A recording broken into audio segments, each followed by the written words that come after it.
Sejam bem-vindos a mais um episódio do Rooftop Podcast. Esse é o 9º episódio do nosso podcast e é um prazer, uma honra estar aqui com vocês. Eu, Guilherme Volk, sou sócio da Imóvel Negócios. Ao meu lado está o Felipe Soares, nosso diretor de operações. Fala, Felipe. Bora lá, episódio 9. Vamos lá?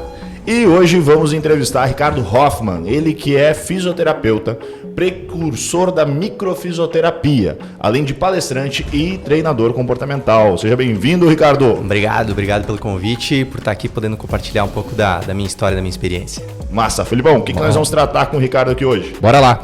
O tema hoje vai ser como a autogestão pode aumentar a sua produtividade.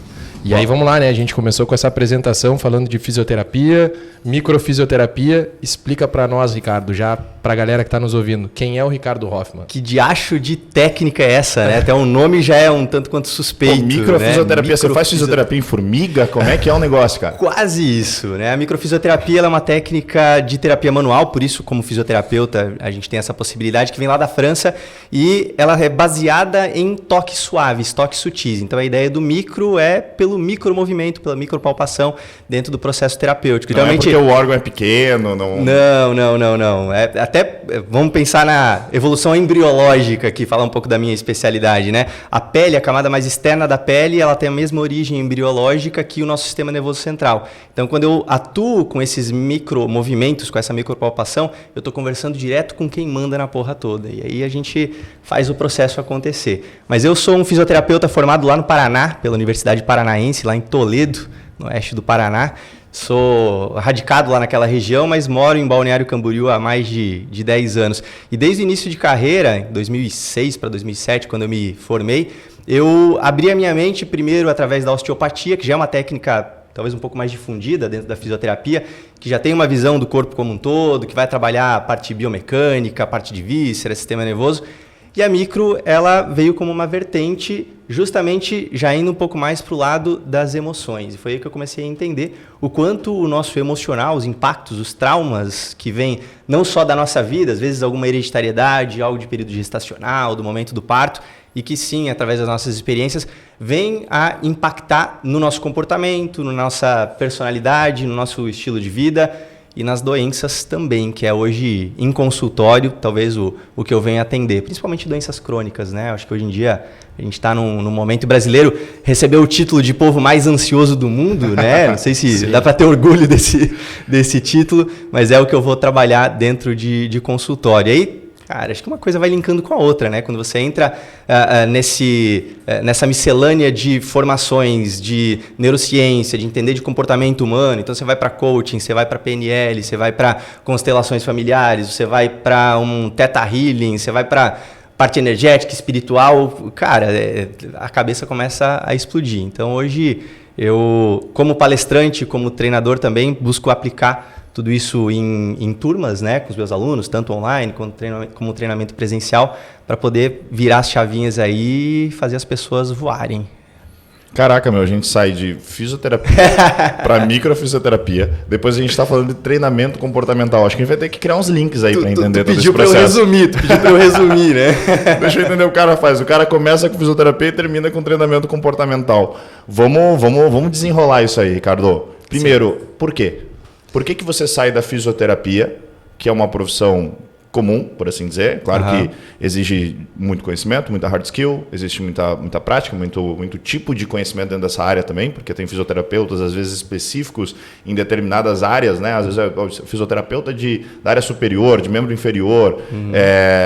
E aí você foi parar na parte comportamental. Então, tu contou aqui resumidamente esse caminho, mas a minha pergunta é, por quê?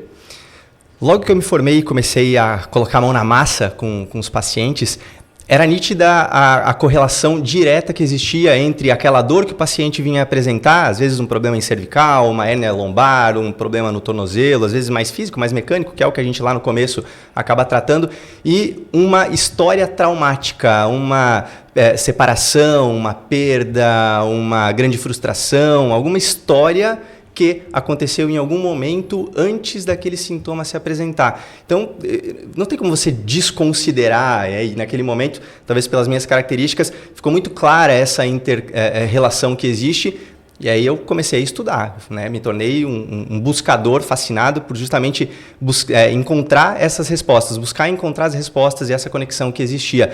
E depois de encontrar essas respostas, começar a perceber o resultado. Então, quando você às vezes estava lá tratando uma dor lombar na pessoa, mas você entrava, fazia algumas perguntas, né? O coaching sabe fazer perguntas. Então, você começava a perguntar para a pessoa e você começava a ouvir as histórias e você começava a perceber que, através do relato da pessoa, de um outro ponto de vista, de uma informação que você trazia para ela, você ressignificava aquele padrão. E isso também, além da terapêutica, né, natural ao fisioterapeuta, além disso, você conseguia ver uma melhora muito significante e uma melhora definitiva. Então eu comecei a entender que, a causa está aí.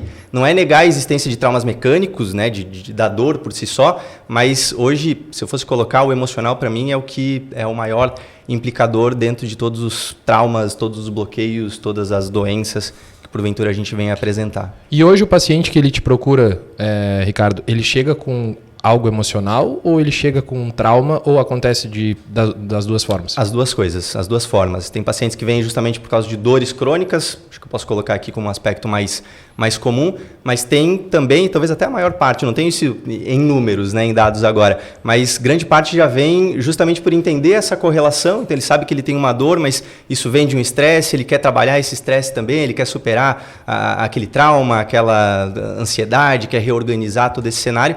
Assim como tem aqueles que vêm só pela parte comportamental. Então, tem todo esse cenário. Afinal de contas, é uma pessoa só, é um indivíduo. O sintoma, ele é um sinal, ele é um caminho, ele dá todas as informações. E quanto mais você começa a entender todos os aspectos que estão associados a ele, e começa por essas camadas a limpar, a organizar melhor tudo isso, o resultado não tem como não aparecer. Hoje em dia, se a gente for pensar nessa reorganização como um todo, desde que fisiologicamente seja possível a reestruturação daquele tecido, eu posso esperar, se a gente está indo em busca da causa e reorganizando isso na base mesmo, que o resultado ele vá aparecer. Ele só não vai aparecer se o corpo ele não tiver essas condições, ou se aquela região não tiver mais essa capacidade. Mas agora fiquei curioso, será que as pessoas elas dão a oportunidade para um profissional como você, para trazer essa outra perspectiva, né, onde traz uma combinação do conhecimento emocional, uma busca por um trauma, para solucionar uma dor que é física, né? Uhum. Mas será que ela chega nesse ponto, talvez de alguma forma a medicina tradicional ter abandonado ela ou não?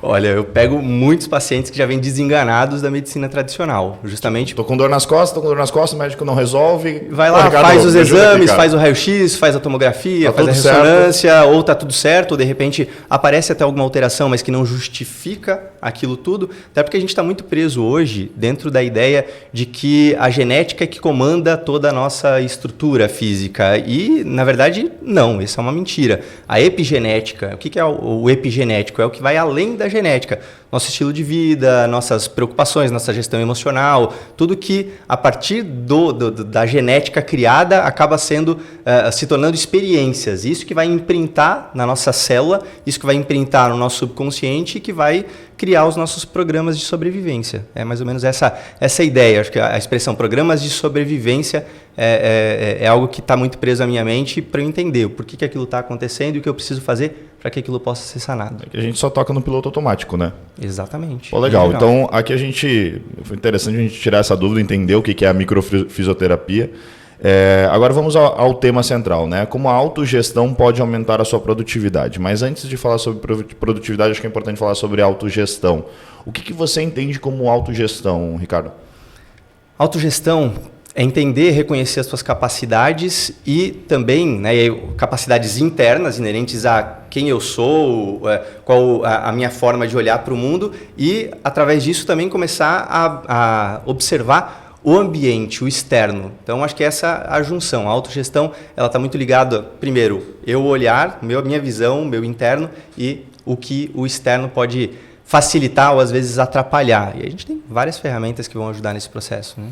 Legal. Eu falo, quando me perguntam qual que é a principal habilidade, que no caso eu sou corretor de imóveis, hoje eu palestro, dou treinamentos para corretores de imóveis, então eu acabo falando para corretores de imóveis, mas eu acho que serve para qualquer outra profissão.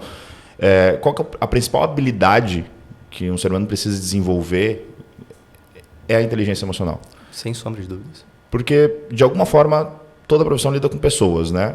Ah, mas eu sou técnico de TI. Beleza, mas talvez você tenha um chefe e talvez você tenha alguém abaixo de você. Então, em algum momento, você precisa tratar com pessoas. E a inteligência emocional, ela é fundamental para a nossa saúde física, né? E aí, para quem acredita no lado espiritual também, interfere muito. E de que forma você vê a inteligência emocional impactando essa autogestão e, consequentemente, também na produtividade? Porque se a gente fala de autogestão para aumentar a produtividade, eu preciso me autogerir, a inteligência emocional ela está intrínseca aí, né, na autogestão. Não é possível você se autogerir sem a inteligência emocional. Como é que você vê a importância da inteligência emocional, tanto para a autogestão, para a minha sobrevivência, mas para a minha saúde, para o meu bem-estar e, consequentemente, para a minha produtividade? Cara, eu acho que é difícil desconectar uma coisa da outra, né? Mas quando a gente vai falar de inteligência emocional, eu entendo, e acho que talvez até pela minha história e como eu comecei a entender esses aspectos e virar as minhas chaves para que eu pudesse também, nessa minha jornada, hoje estar aqui falando. Eu sou uma pessoa que, na faculdade, eu tinha medo de falar. Pode ser bizarro isso, mas eu até gosto de contar essa história, porque na faculdade, eu sou filho de farmacêuticos, numa cidade que chama Mercedes, lá no interior do Paraná, tem 6 mil habitantes. Então, o farmacêutico nessa cidade, ele é o médico praticamente, e, enfim, todas as intempéries de saúde vão ser solucionadas, ou a busca é através da farmácia.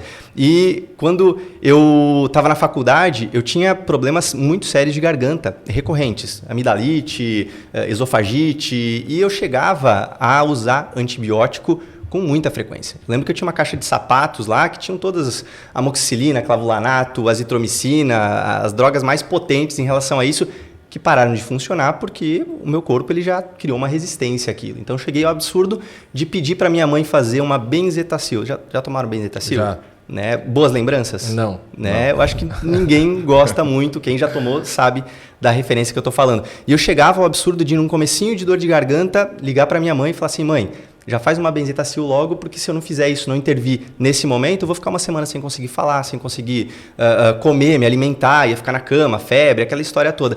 Então eu tomei essa decisão, enfim, né? Fazia isso, porque eu não entendia também o impacto negativo que o uso do antibiótico acabava causando para a minha saúde. Então, quando eu comecei a entender, estudar o lado das emoções e o quanto do meu perfil comportamental acabava também influenciando na minha dor de garganta, eu tenho uma abençoada de uma ex-namorada minha que me ensinou muito isso, porque eu sempre fui de evitar o embate. E, né, então engolia muito sapo. E ela era de falar, e ela era de, né, expandir, confrontar, então gerava aquela briga que não era uma briga, porque eu pegava e me afastava, esquecia daquilo e 10, 15 minutos depois estava retomando a presença dela.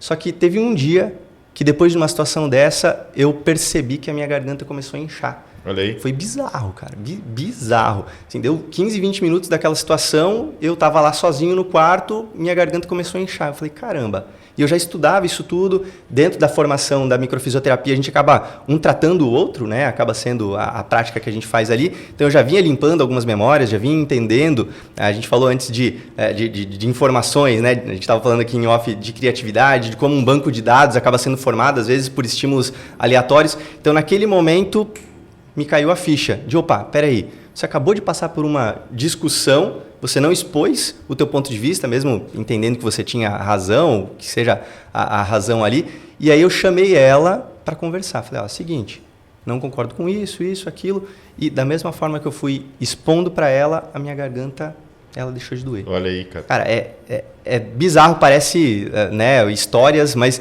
realmente foi vivido por mim. Nada como uma experiência prática e real para você conseguir validar aquela informação que você estava absorvendo no meio. Né? Então, o que a gente estava falando de inteligência emocional, o quanto esse background que acabou sendo formado através das minhas formações, das experiências, mas também naquele momento pela minha mudança de postura, de ação, da minha atitude em relação a eu reconhecer o que estava rolando ali. Então, era um sapo que estava engolido, que eu chamei ela e falei, ó, não concordo com isso, expus, e da mesma forma a minha garganta, o meu corpo, ele respondeu positivamente. E o mais bizarro é que isso tem mais de, talvez, 12 anos, e até hoje eu nunca mais precisei usar medicamento para minha garganta. Não significa que eu até hoje não tenha momentos em que a garganta me dá um sinal. Só que a minha forma, né, até porque isso já está acelerado, de tratar é outra. Então, eu estou com, né, na véspera de uma apresentação, de repente de uma palestra, um treinamento, eu estou com medo, tenho que tomar uma decisão, tenho que fazer um comunicado. Então, eu reconheço que aquilo pode ser um conflito, talvez tenha se tornado um gatilho para mim, mas quando o meu corpo me dá esse sinal, eu já mudo a minha postura e busco resolver tão logo aquilo seja possível. Mas existe a gente acaba fazendo esse paralelo com a microfisioterapia, mas ainda dentro da inteligência emocional, uma relação exata, específica, elas por elas, ou seja, causa e efeito. Esse problema gera esse resultado, né? Você não foi sincero, você não falou o que você tinha para falar, você guardou aquilo para ti, deu um problema na garganta. É sempre exato isso? Olha, quase sempre. Tá o problema, tô com dor no joelho, é isso aqui, tô com dor nas costas, é aquilo lá. Sim, aí logo depois da microfisioterapia, eu participei da primeira formação enfim, eles deram o nome de leitura biológica aqui no Brasil. A leitura biológica, ela tem como base os estudos de um médico alemão, que é o Dr. Hammer, e ele chamou os estudos dele, essa parte teórica, de nova medicina germânica. Então, através da observação no primeiro momento e principalmente da história dele. O cara teve, acho que vale a pena eu ressaltar aqui, ele é um médico, também formado em teologia, que atendia pacientes de câncer lá na Alemanha, década de 70.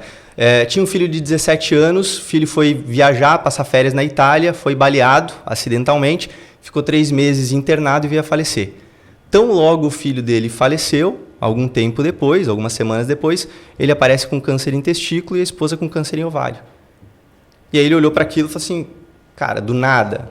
Ele já era um cara que, né, enfim, tinha uma cabeça diferenciada e ele começou a entender isso. Ele falou, caramba, eu com câncer em testículo, aparelho reprodutor, minha esposa também com câncer em ovário, também ligada à questão, né, talvez de filiação, ok. Vou me tratar, tanto que ele buscou tratamentos mais alternativos, se restabeleceu.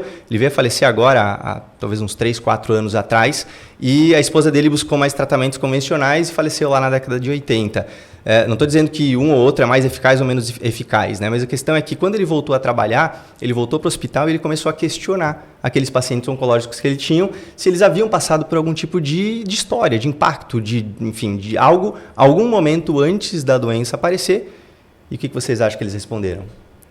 Todos eles confirmaram que sim, né? E aí ele começou a mapear, então tal choque emocional está trazendo tal doença, tal região tem a ver com tal conflito, e assim ele estabeleceu, lembra que eu falei antes de programas de sobrevivência? Então vem dessa abordagem, ele entendeu que a doença, o que a gente chama de doença hoje, é a forma como eu tenho para mim como a verdade, a minha crença, pelo menos em relação a isso, é que as doenças, o que a gente chama de doença, tanto física quanto emocional comportamental, é um programa de sobrevivência. É para ganho de tempo, como um alerta, para manutenção da tua sobrevivência.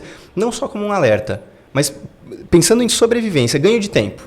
Cara, parece bizarro, mas se baseado no que você viveu, eu precisar produzir um câncer em você, eu vou produzir. O teu câncer, o teu corpo, ele vai fazer isso, não por mal, não porque ele quer te derrubar, mas é porque essa é a forma que ele funciona. Se eu tenho uma parede aqui com uma rachadura, ou eu posso derrubar ela por completo e reerguer, ou eu vou lá e preencho as lacunas, reforço a estrutura para que aquilo possa se manter. No corpo é mais ou menos assim. Então, ou eu tenho a necrose... Que ficaria aquele calombo ali na uma parede, cicatriz, no caso, né? Exatamente, mas não deixa de ser eficaz, não deixa de funcionar. Então, ele começou a entender que, dependendo do tecido embrionário, né, da origem embrionária, o tecido funcionava de uma forma diferente. Ou ele necrosava para depois se restabelecer, ou ele criava ali um cisto, um tumor, uma parede, essa argamassa, essa cicatriz, que às vezes permanecia, ou às vezes até era reduzida, depois, ou tão logo que a função era restabelecida. Incrível. E, Ricardo, de que forma a gente pode tratar isso de maneira preditiva? Já que a gente tem tão claro que essas histórias se repetem, é uma somatização. Posso tratar dessa forma, né? Sim. Somatizamos muito. De que forma a gente hoje tem terapia para isso, dentro da forma como tu trabalha, para agir de maneira preditiva? Olha, eu acho que o primeiro aspecto é a busca de informação, né? A gente ainda vive num cenário em que as informações são muito desencontradas. Então, o domínio da indústria farmacêutica, que, enfim, acho que daria muito pano para a manga da gente entrar nesse mérito, nem sempre é a cura, o restabelecimento da saúde, até porque, senão, ela não teria mais clientes em algum momento, né? Mas, de qualquer forma, que bom que a gente tem a medicina tradicional para poder, principalmente em situações de crise, intervir. Mas o autoconhecimento, cara, é olhar para dentro, é começar a olhar o teu ambiente, olhar os conflitos que você está vivendo, observar quais são os sintomas que vêm com uma certa frequência, porque se é um sintoma pontual ali naquela fase da tua vida, ok, você talvez nem venha entender qual foi o conflito, qual foi a natureza daquilo que foi gerado. Agora, se aquilo começa a se perpetuar, se aquilo de tempos em tempos, se aquilo é cíclico na tua história, pô, caramba, qual que é, né, o que está pegando? Será que é só algo físico? Será que se eu fizer só um exame de imagem eu vou conseguir entender a causa? Ou será que de repente aquilo já não é a consequência? Então as pessoas talvez abrirem um pouco mais a mente para se observarem e aí passa por autorresponsabilidade também, porque não é fácil. Né? Você, depois de entender essas informações, tá ok, então eu reconheço que eu estou com uma gastrite crônica aqui porque eu tenho um problema conjugal, eu tenho um problema com a sociedade, né, com a minha sociedade na empresa, e aí, cara, mas o meu sócio ele é muito grosso, ele não me ouve, e aí eu não consigo ouvir. Cara, então, se você já reconhece de onde isso vem, cabe a você tomar uma atitude diante daquilo, para que aquilo possa ser resolvido, senão você vai ficar refém de omeprazol para o resto da vida, de um medicamento que venha a suprir, né, suprimir aquele sintoma. Então, acho que o autoconhecimento, esse olhar para si mesmo, hoje em dia a gente tem informação. Felizmente, a internet nos dá essa possibilidade, além da busca de profissionais. Então, vou lá no consultório com o Ricardo, vou buscar algum profissional que tem essa capacidade, essa destreza, e isso também acaba sendo importante. Eu gostei desse passo a passo, né? O autoconhecimento e depois a autorresponsabilidade. Sabe que meu segundo ano como corretor de imóveis, eu fiquei o ano inteiro sem vender. E aí quando vai passando dia após dia, semana após semana, mês após mês, você vai passando por etapas. Na primeira etapa, você culpa os clientes, né? A culpa é dos clientes. Pô, cara, o cliente é chato, o cliente é difícil, o cliente é turrão, o cliente é cabeça dura, o cliente não me ouve, o cliente não confia em mim. Você vai culpando os clientes, né? Uhum. Aí depois você culpa, sei lá, o governo. Pô, a gente estava numa época de impeachment, então o governo, tá todo mundo olhando para o governo, e é isso e aquilo. Aí depois você começa a culpar a profissão. Não, o problema é a profissão do corretor de imóveis. Não é respeitado, tem muito corretor picareta, ninguém valoriza o corretor. E aí, depois que o tempo vai passando, você vê que nada muda, né? E você percebe que você não pode mudar nada além de si mesmo. Eu tive a experiência própria de olhar para dentro e dizer assim, cara, o problema não está lá fora. O problema está aqui dentro. E aí eu comecei a ler, comecei a pesquisar, comecei a buscar alguns livros, alguns vídeos, algumas referências. E eu comecei a ler sobre gestão emocional, inteligência emocional. Comecei a buscar essa linha de autoconhecimento. E aí veio essa luz de autorresponsabilidade. Ou seja, primeiro eu busquei o autoconhecimento. Porque, claro, a gente vai buscar fora porque a gente precisa de referências, né? Uhum. Aí, quando eu olho para dentro, quando eu tenho realmente essa visão, eu trago a autorresponsabilidade. Peraí, as coisas não estão acontecendo da forma como eu gostaria, mas o que eu posso fazer agora? O que eu posso fazer de diferente? Aí vem a autorresponsabilidade. Não, a partir de agora eu vou fazer isso diferente. Aí você muda a tua rotina, você muda o teu comportamento, você muda os teus hábitos, e aí, com toda essa mudança comportamental, que, claro, veio posterior a uma mudança de mentalidade, vem os resultados diferentes também. Então, eu posso dizer que foi o conhecimento que me fez girar a chave. Só que o conhecimento partiu do autoconhecimento. Depois foi o conhecimento externo, o conhecimento do mercado imobiliário, né? O conhecimento sobre vendas, técnicas de venda. Então, até mesmo aqui no Rooftop, a gente fala sobre gestão e vendas, que é um conhecimento que a gente quer levar para pessoas que trabalham numa dessas áreas, para que eles possam aplicar nos seus negócios, seja o corretor de imóveis, o gestor de uma imobiliária, um incorporador, ou alguém que atua em qualquer outra área que faça sentido para ela aprender sobre gestão e vendas. A gente quer que ela esteja aqui, né, aprendendo aí com pessoas que são referência naquilo que atuam. Então, a gente fala sobre gestão e vendas, mas existem várias camadas. E eu acredito que a camada mais profunda aí seja a autocamada, né? A autoanálise, né? Mas se não houver autorresponsabilidade, não vai servir para nada.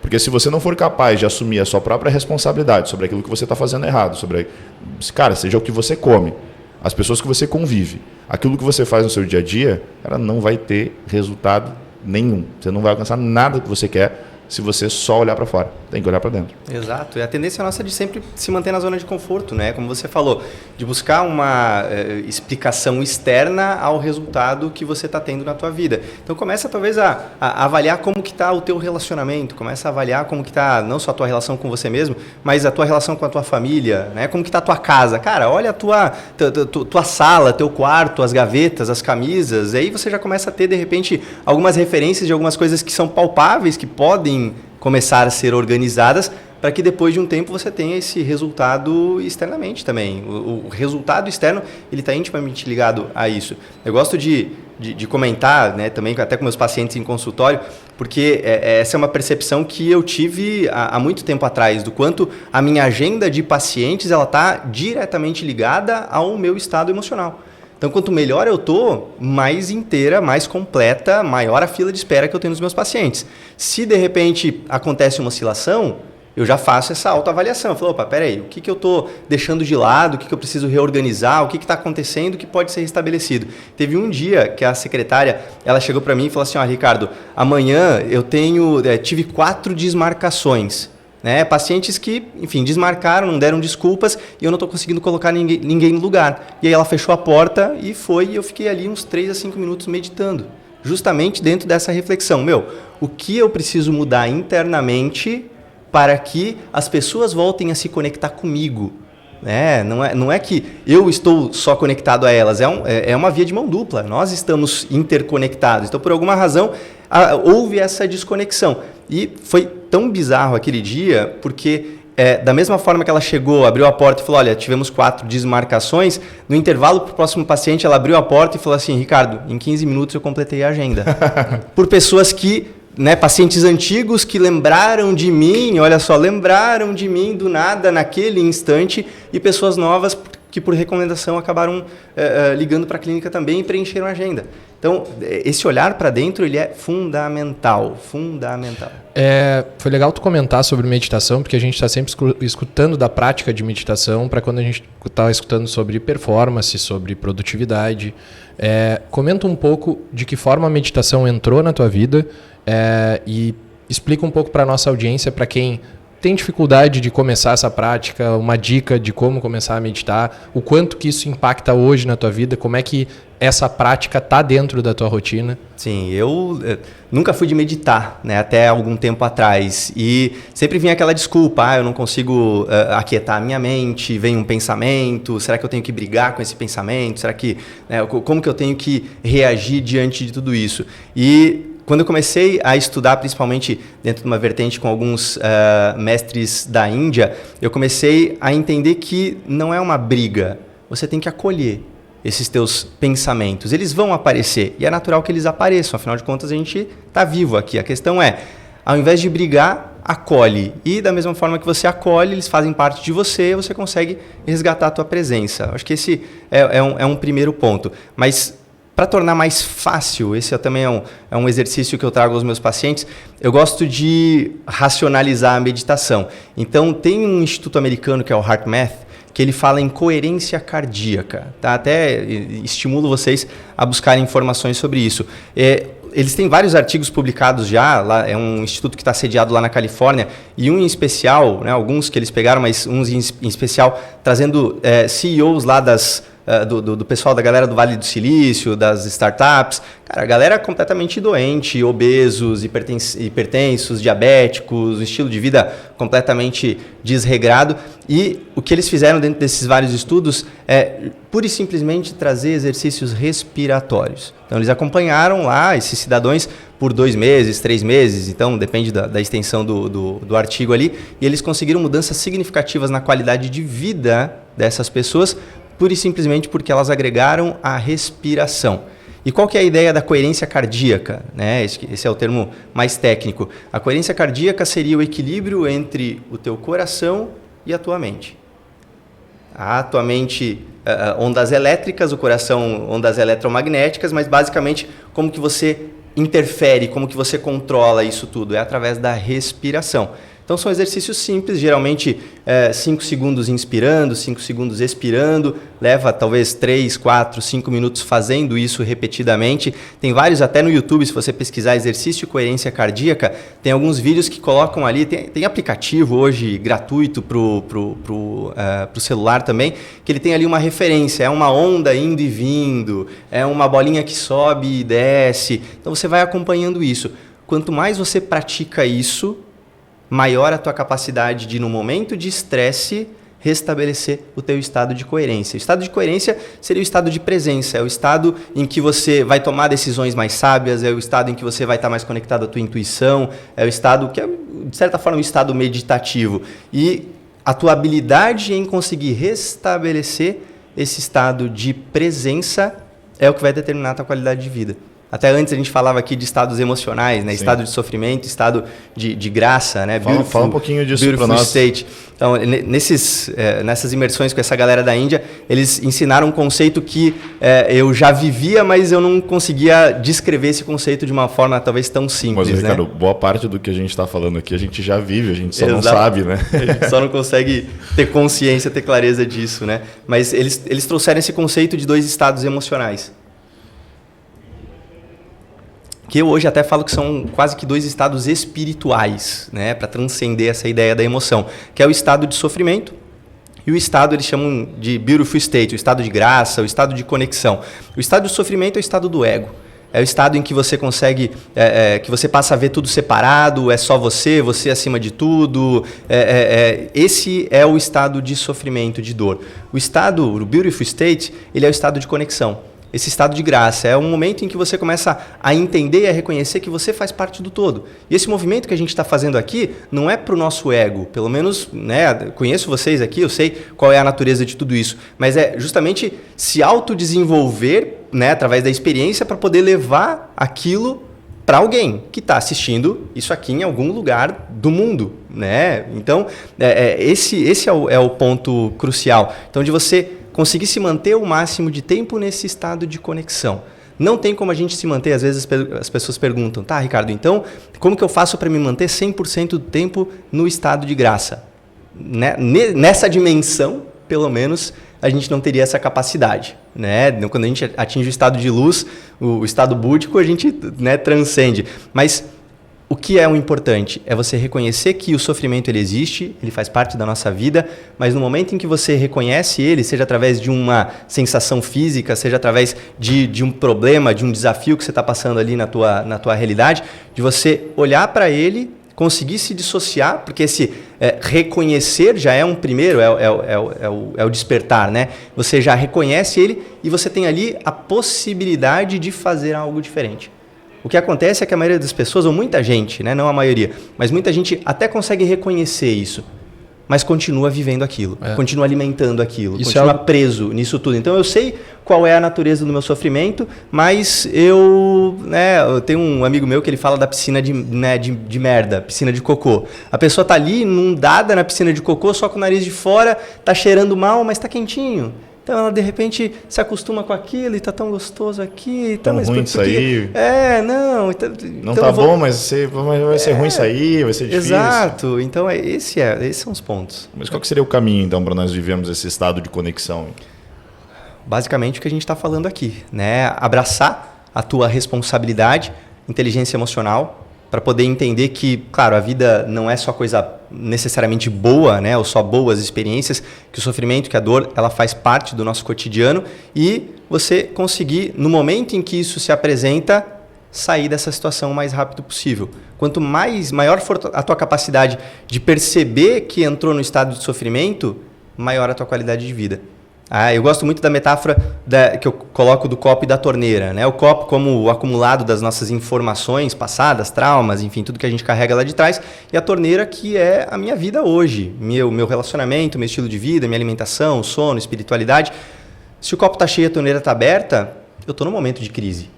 Se eu levar isso adiante e não fizer nada a respeito, uma doença vai aparecer, alguma tragédia, né? Alguma coisa que já vinha sendo semeada há muito tempo, ela vai naturalmente acontecer. E a gente se a gente só interferir na torneira, eu não tenho um resultado amplo. Eu fico ainda sob risco, né? Forcei a torneira a fechar, mas o copo está cheio. enquanto eu estiver vivo, novas situações vão acontecer, novos gatilhos vão aparecer e a torneira vai abrir. Então, o importante é aprender a modular isso tudo. Mas, de qualquer forma, quanto mais rápida for a minha percepção de que a torneira abriu, para que eu possa fechar ela tão logo isso seja possível, a solução. Vale aquela máxima, a dor é inevitável, mas o sofrimento é opcional? Exatamente. É bem isso. A dor do momento... O choque emocional, o Hammer, na medicina germânica, ele fala sobre isso, né? Nenhuma doença acaba sendo desenvolvida simplesmente por um choque emocional. Você tem o choque emocional, mas você tem um fator desencadeador. Então, você teve um conflito real vivido por você em algum momento da tua história, que aquilo pode, talvez lá atrás, desenvolver uma doença, mas... Toda vez que você entrar em contato com aquele gatilho, a tua mente que não sabe diferenciar o que é real do que é simbólico, ela revive aquilo como se aquele primeiro conflito fosse real, estivesse sendo revivido, e ela traz a repercussão da mesma forma. Tem uma estrutura, precisa quebrar esse padrão. Tem uma estrutura da inteligência emocional que traz isso, que traz em primeiro lugar um acontecimento, ou um evento, alguma situação ou circunstância que aconteceu com você, aconteceu com você. Essa circunstância ela te traz algum tipo de gatilho. Esse gatilho, ele desperta alguma emoção e essa emoção, ela te leva a uma ação. Atitude. E essa atitude, ela pode ser boa, pode ser ruim ou ela pode ser indiferente. Quando a gente desenvolve a inteligência emocional, nós não nos tornamos capazes de controlar as nossas emoções. Teoricamente, dentro dessa narrativa, não existiria o controle emocional. O controle está sobre as suas ações. Então, a gestão emocional ela te permite que você seja capaz de controlar as suas ações a partir, obviamente, da sua do seu autoconhecimento, para que o resultado das suas ações seja o melhor possível, ou pelo menos não seja prejudicial para você. Porque as emoções são incontroláveis. Já as emoções, a partir as emoções são incontroláveis, mas as ações são controláveis, a partir do momento que você tem essa inteligência emocional. Só que aí a gente está tratando de uma grande barreira do ser humano, né? Quando a gente está, vamos lá, para um espectro mais amplo, a gente está falando aqui de evolução, e para que a gente continue evoluindo, a gente precisa mudar. Para a gente mudar, a gente tem que ter atitudes diferentes, e é incrível como a gente para aí, como ser humano, né? Porque sim, muitos ainda nem reconhecem, a gente sabe que tem um percentual, muitos reconhecem, agora a imensa maioria, minha forma de ver, ser humano, a dificuldade está em mudar as atitudes que hoje vêm se repetindo, sejam elas boas, ruins, sejam elas para te deixar num estado emocional de sofrimento, seja ela por uma atividade no teu trabalho, na tua vida, na tua performance, na tua produtividade, porque é muito mais confortável tu te manter na famosa zona de conforto. É incrível essa limitação do ser humano em tomar novas atitudes. Isso está muito ligado à inteligência emocional, que é o papo que tu estava aqui agora. A nossa capacidade de, lidar com isso e entender, a partir de agora eu mudo a minha ação, eu mudo o meu hábito, aí vamos lá no livro do Poder do Hábito, lá a dificuldade em a gente fazer isso de forma repetitiva, fazer algo novo durante no mínimo 21 dias, o livro traz isso em números. Mas é incrível essa barreira que o ser humano tem em tomar novas... daí tem também talvez um outro conflito escondido por trás dessa mudança e dessa dificuldade de mudar, que é a perda. Porque por trás de toda mudança você tem uma perda por trás. Uma renúncia? Uma renúncia. Eu falo muito de renúncia nessa hora. Isso, exatamente. Então, por trás de algo novo, toda vez que você se abre para algo novo, para esse desafio, além do estímulo, talvez da motivação que vai te levar para aquilo, que pode ser boa ou ruim, né? Mas existe uma perda que é inerente a tudo isso, né? Quando eu saí lá do Paraná e me mudei para cá, eu tinha uma grande motivação, mas eu tive perdas por trás, eu tive que fazer algumas renúncias. Naquele momento, isso fazia total sentido. Tem gente que acaba se apegando demais nas perdas, né? Zona de conforto, mas mas aí eu vou perder isso, vou perder aquilo, eu vou estar longe da minha família, vou estar longe de pessoas, de lugares, o que quer que seja, para esse novo. E aí as pessoas ficam presas nisso. Eu falo que é o modo zumbi, né? A galera que está aí imersa dentro de crenças, que assiste TV aberta o tempo todo, que está ligado no jornal. Então, quando você entra num Uber hoje, até o que aconteceu vindo para cá, entrei no Uber e o cara começou a reclamar sobre absolutamente tudo o que estava rolando, né? Então tem a chuva, tem gente morrendo, tem a política, ele passou ali um percurso de 5 minutos por uma série de temas. Eu falei, cara, mas né, tem esses fatos, o fato é um fato, é inegável, eles estão acontecendo, mas toda vez que eu escolho acolher isso e replicar aquilo internamente, porque a gente tem essa tendência a levar tudo para o pessoal, como se aquilo estivesse acontecendo conosco, né? com a gente mesmo envolvido. Mas quando eu consigo trazer uma nova perspectiva ou mudar esse estímulo, as coisas mudam. Né? Então, o ambiente que você está hoje, né? Qual que é o ambiente? É um ambiente que te ajuda, que te impulsiona? É um ambiente que te prende? Né, profissionalmente falando, né, falando talvez do teu gestor na empresa, falando da tua equipe, falando do teu setor, de repente, dentro da empresa. E aí, de repente, cabe a você chegar e falar para a pessoa de cima e falar, olha, tá rolando isso aqui, não tá legal, isso tá drenando a nossa energia, isso tá levando a gente a de repente, sei lá, ficar com medo do mercado ou com qualquer sentimento negativo, para que aquilo possa ser modificado dentro dessa própria estrutura. Então, o ambiente, ele acaba, né, essa influência externa, acaba também impactando muito na nossa realidade, na nossa perspectiva. Mas o fato é um fato. A questão é como a gente vai sentir isso e se a gente vai levar isso adiante. Eu tenho uma visão de que a zona de conforto é uma zona em que as nossas habilidades elas são muito maiores do que os desafios que a gente está disposto a encarar.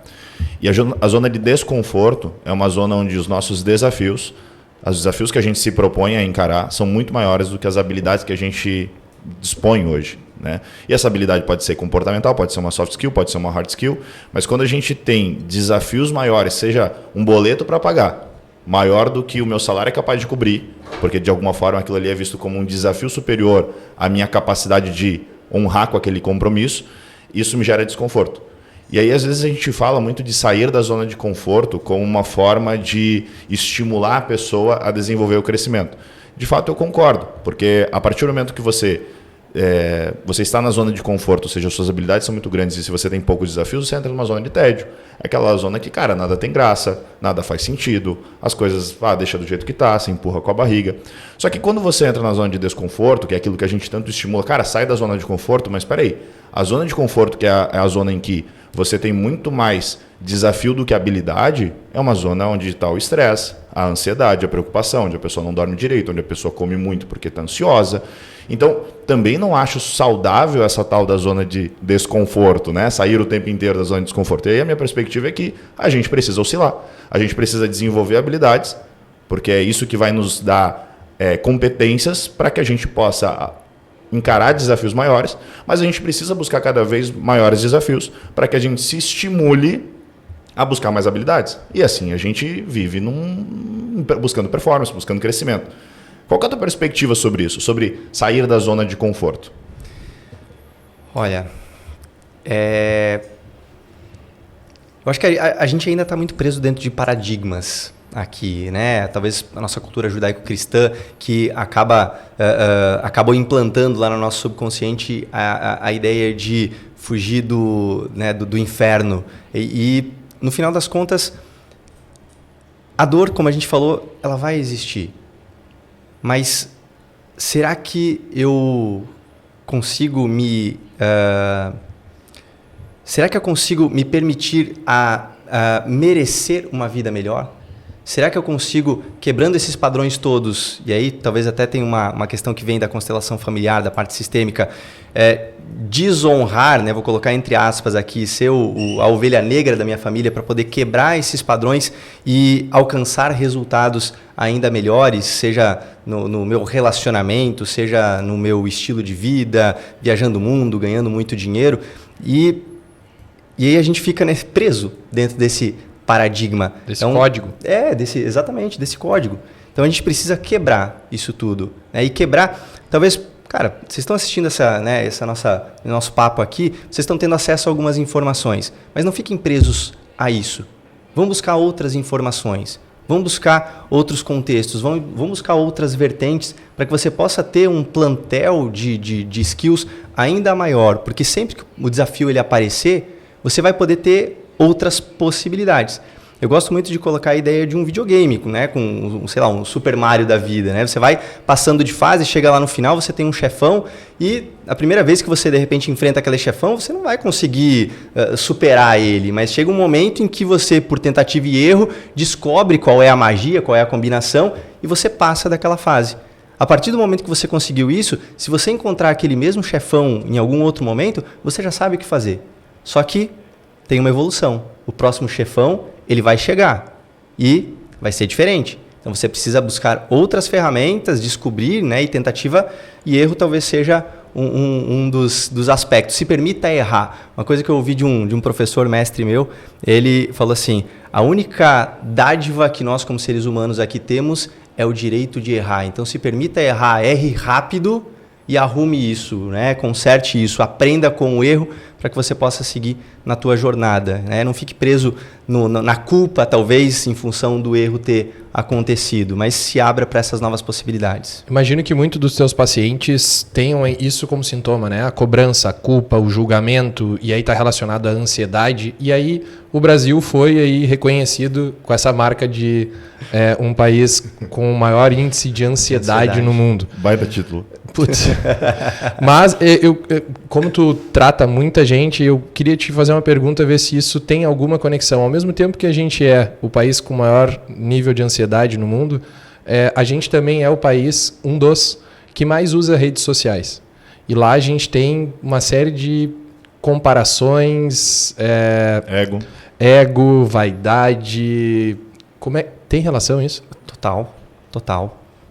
A tendência é que a gente só vai consumir conteúdo. Acho que eu hoje já escolho as pessoas com as quais eu vou consumir o conteúdo ali nas redes sociais. Isso até dentro de um programa online que eu tenho, que é o Mente Serena, eu falo uma aula basicamente sobre isso, né? Escolha melhor as fontes em que você está absorvendo essas informações. Mas as redes sociais, elas foram criadas para isso, né? Os caras que criaram, que bolaram essa história toda, eles entendem como funciona a mente humana. Hoje é as redes sociais, antigamente era novela, né? Eu lembro da minha infância, adolescência, eu ficava lá preso na frente da televisão, exatamente, noveleiro, malhação da vida. Por quê? Porque você queria, você tinha uma conexão com aquilo te vislumbrava um sonho, né, algo fora da tua realidade, de repente, para que você pudesse usar aquilo como uma motivação, mas acabava te limitando, te gerando essa ânsia, essa angústia, o desejo, né? Hoje em dia isso é explorado ao extremo dentro das redes sociais. Então, prender a atenção. Isso sem contar a poluição eletromagnética, né? A luz azul da tela, o quanto isso acaba afetando a liberação de melatonina, cortisol, isso acaba bagunçando o organismo como um todo. Mas é o efeito de comparação, o perfeccionismo. Ninguém vai para as redes sociais para chorar as pitangas, para tirar foto dos boletos que estão vencendo, né? Ele vai postar o restaurante, o voo, a viagem, as coisas boas que estão acontecendo, que são reais muitas vezes também, né? Apesar de a gente conhecer pessoas que criam isso, né? Que tudo é fake, mas a maioria das pessoas vai compartilhar aqueles momentos que sim existem, mas a vida não se resume àqueles momentos, aqueles são pequenos momentos. E aí é injusto, né? Você compara o teu bastidor com o palco da outra pessoa, né? E aí a gente tem um tema aqui, né? Que a gente veio falar sobre a autogestão contribuindo na minha produtividade.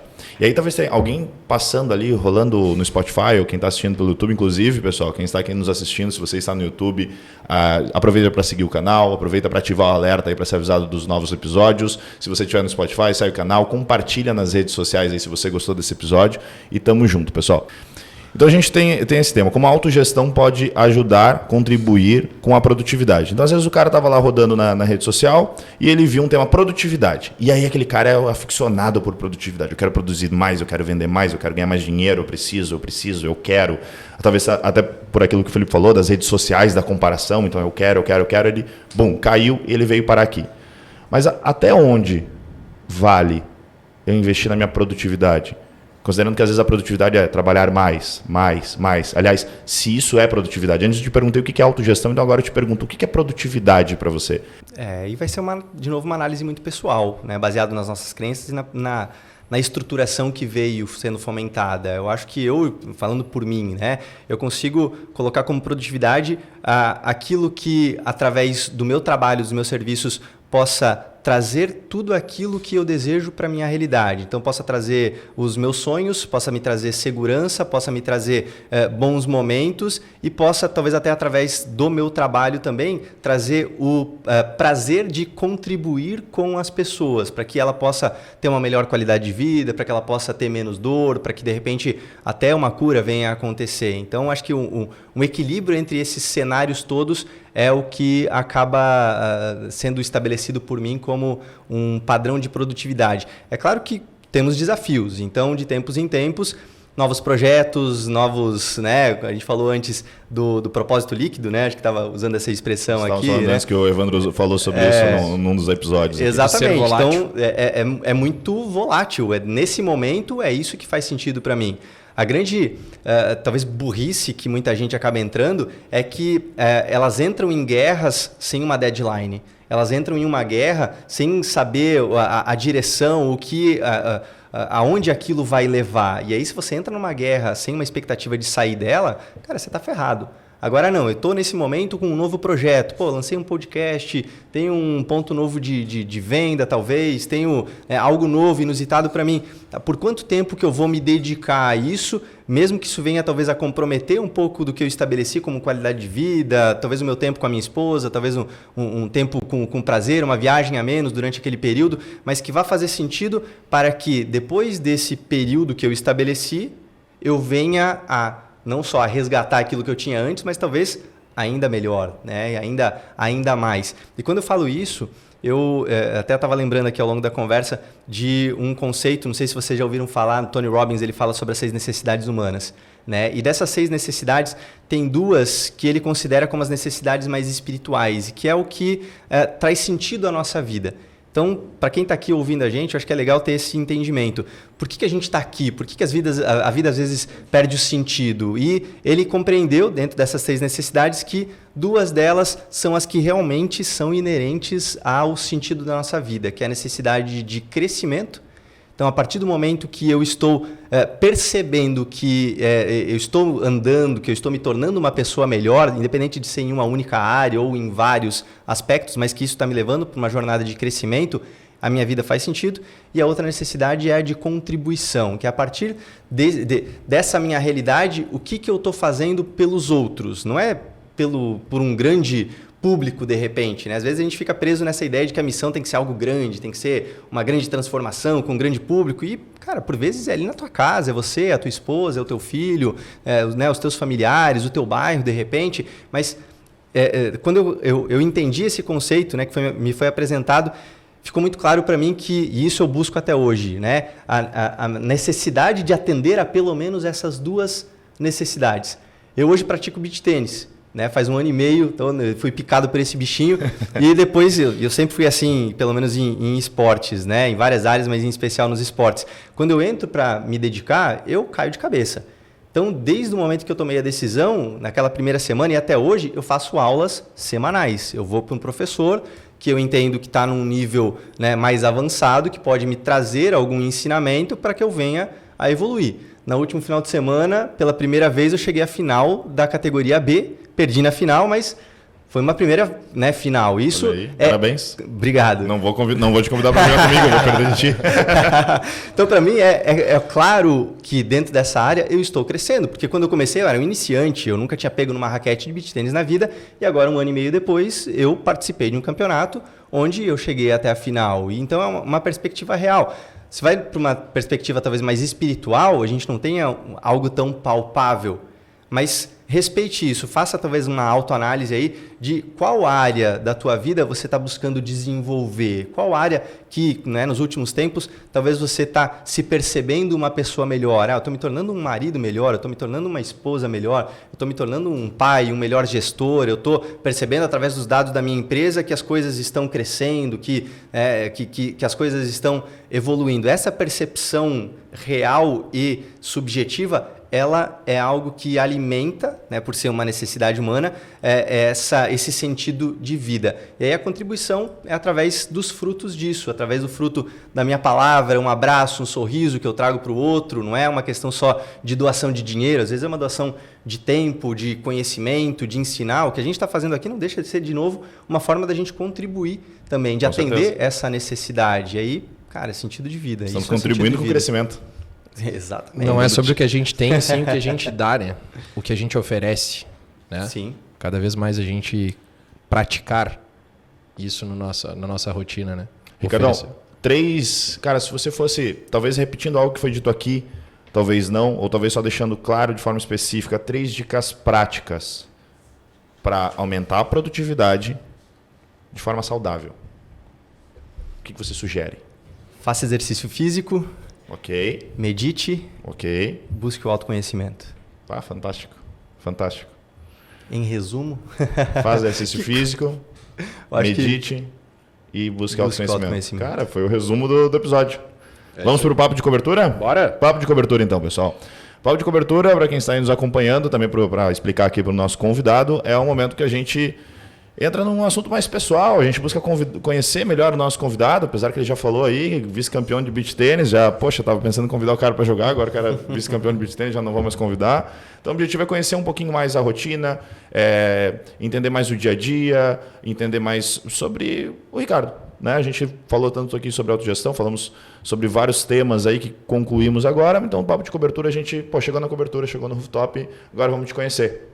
Tá? E aí fala para nós, Ricardo, como é que é a tua rotina hoje, cara? Você que trabalha com microfisioterapia, também dá treinamentos, mas como é que é a tua rotina hoje? Como é que é teu dia hoje, cara? Bom, eu acordo num horário pré-determinado já, né? Eu já fiz aquela história do milagre da manhã, né? Você começa a ler aquele livro e acha tão lindo e maravilhoso acordar às 5 da manhã antes do sol nascer e ter aquela rotina linda e maravilhosa, e não funcionou para mim. Até confesso que eu testei, mas o meu relógio biológico não se adaptou e tá tudo bem, né? Então eu fui... sejam amorosos com vocês também, né? Não vão levando talvez essas práticas de modinha aí, né, em consideração.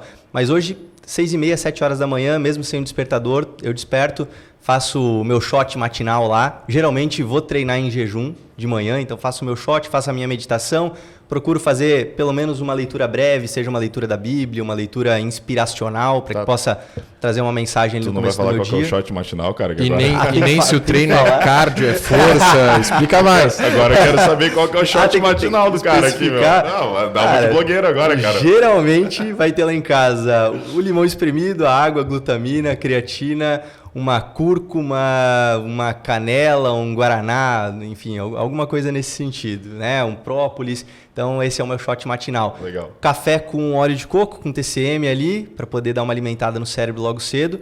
Vou pro treino, geralmente musculação. Até o cardio hoje eu deixo mais pro beach tênis, mas de manhã aprendi a treinar, a galera fica meio resistente, né? Vou treinar musculação, não consigo fazer força, acabo tendo ânsia. É adaptação, me adaptei bem. Eu nunca consegui fazer uma refeição num tempo muito curto antes do treino, mesmo na época que eu fazia os treinos durante a noite. Então me adaptei super bem de manhã ali. Isso antes de ir para a clínica. Então, geralmente, 9 horas da manhã eu começo na clínica, pacientes pela manhã, volto para casa, almoço com a minha esposa. A gente sempre procura uma alimentação um pouco mais saudável ali. Felizmente, encontrei alguém que também tem valores em comum. Eu acho que isso é importante para um relacionamento dar certo.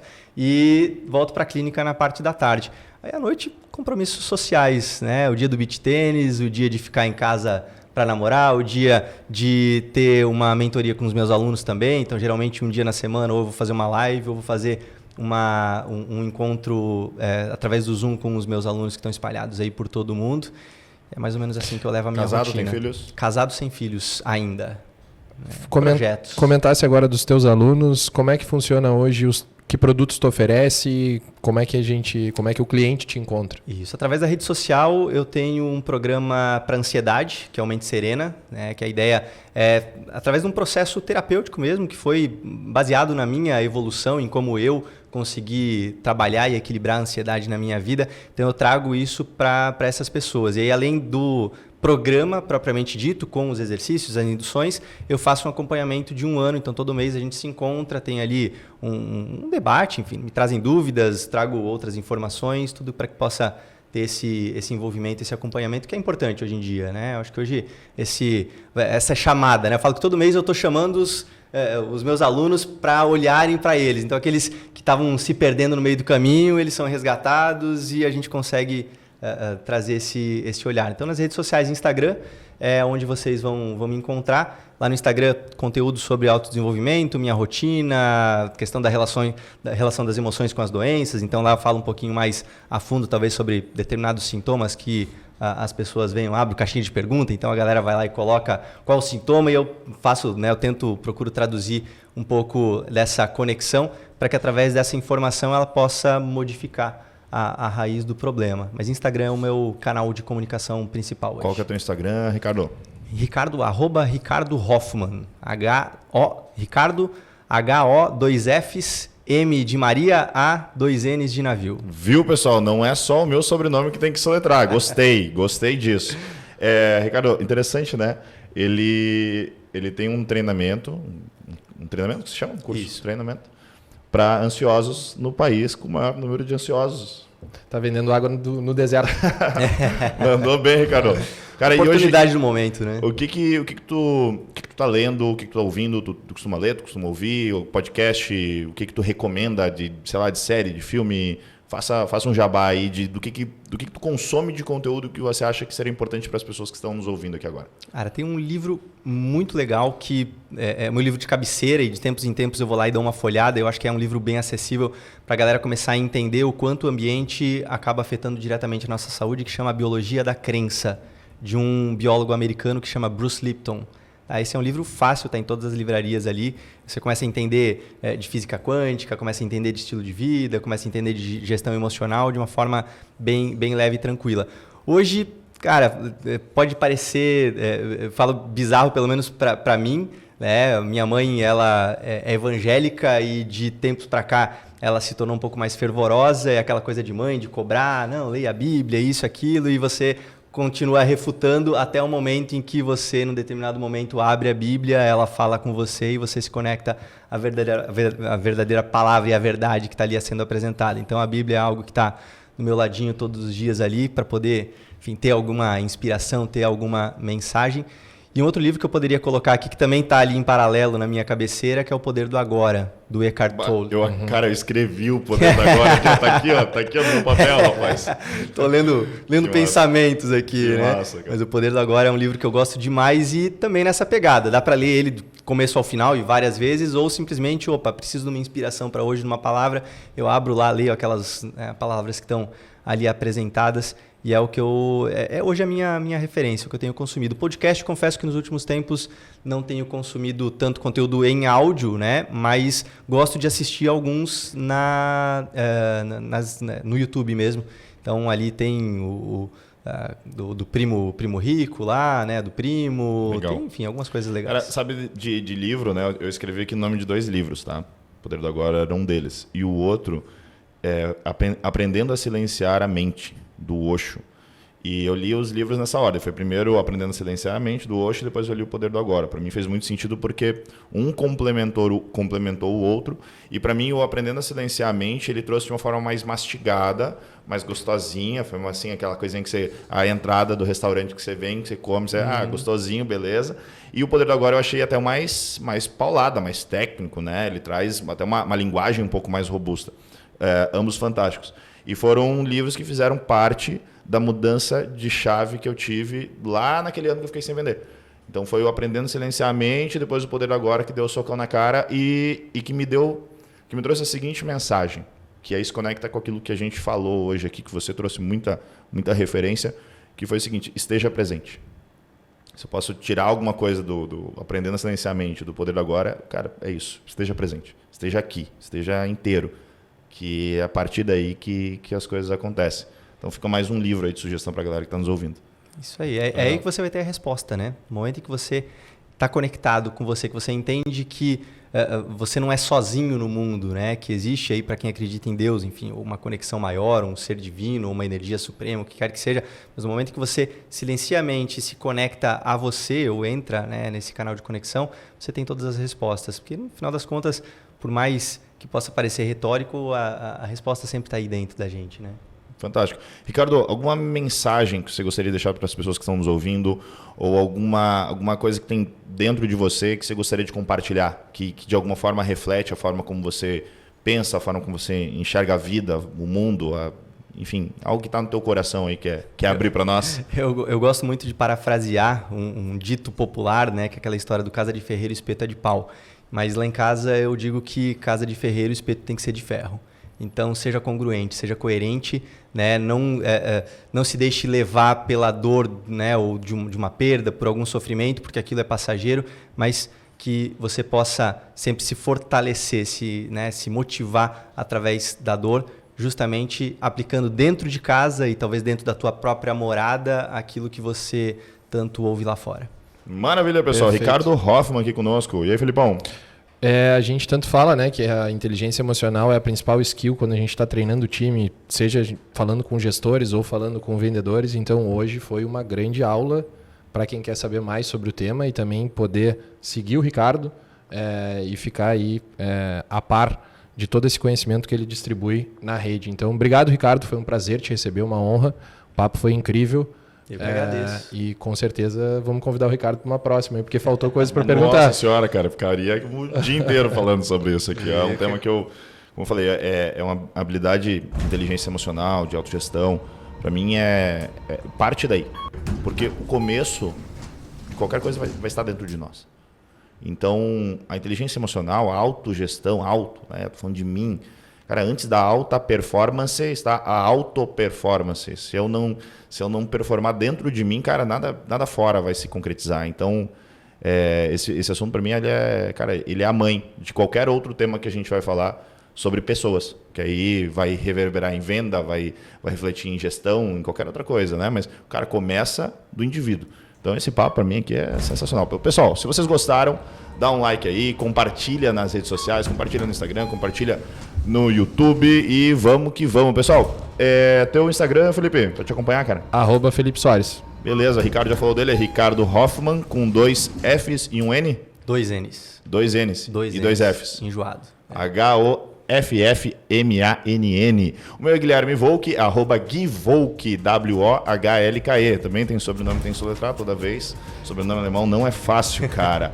Muito legal, quero agradecer aqui a EGD, equipe EGD, sempre com uma altíssima qualidade na produção audiovisual. Nossos coprodutores, Guilherme Dorn está aqui na ativa com a gente hoje, como sempre. Grande parceiro, um abraço para toda a equipe da EGD. E, obviamente, esse podcast é um oferecimento da Immobile Negócios. Para você que busca investir em imóveis de alto padrão na região de Balneário Camboriú, Itapema e Itajaí, acompanha lá, @Imobiliária Immobile ou imobilenegócios.com.br. Vejo vocês no próximo Rooftop Podcast. Valeu, pessoal!